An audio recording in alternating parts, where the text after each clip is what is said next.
The effects of the war in Ukraine are so far-reaching that the conflict is impacting farmers in America's heartland. Wheat supply is strained, driving prices up, but it's not translating into profits. NewsNation correspondent Evan Lambert takes a look at what the war is doing to farmers and budgets in American households. The economic shockwaves of the war raging in Ukraine, hitting home a world away on American farms. Like in these soy, corn, and wheat fields in central Virginia. You can't plan on the weather. Well, it's even gotten more so you kind of can't plan on the fertilizer either. Linwood Broaddus has worked these fields since he was a boy. We are in a wheat field right now. One of the biggest manifestations of this conflict in Ukraine is with the price of fertilizer, what goes on these fields to help these crops grow. A lot of what we use is potash. It's a potassium-rich mineral. Broaddus needs it, but Russia and Belarus produce 40% of the entire world's supply. Their exports shut down by sanctions or disruptions from the war. So now he and farmers across the country are paying nearly 200% more for it than they did last year.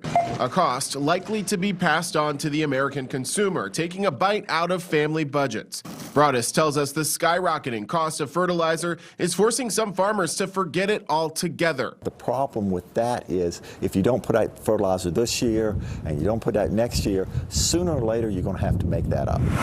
It's not just American farms taking a hit. Russia and Ukraine produce a third of the world's wheat and barley exports, disrupting supplies around the globe, translating to higher prices for products in the bread aisle here at home, and causing shortages, which means more food insecurity in countries like Egypt and Yemen, two countries that rely most on Ukraine and Russia for wheat. Prices are global, and so as prices rise around the world because supplies are being pinched, they're going to rise for farmers in the U.S.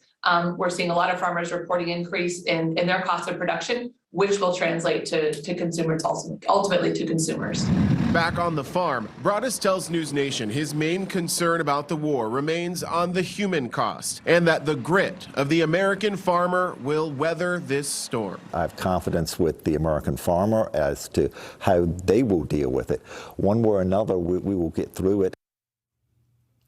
Nichole, the U.S. has not sanctioned the agricultural sector in Russia, obviously because of its implications on the global food supply. But experts tell us that companies are staying away from Russian wheat just because they are wary of doing any kind of business with Russia. Nichole? Yeah, understandable. I am from Nebraska. I can say those American farmers will get through this. Evan, thank you. Thank you for watching. Click the red subscribe button below so you can get more of NewsNation's fact-driven, unbiased coverage.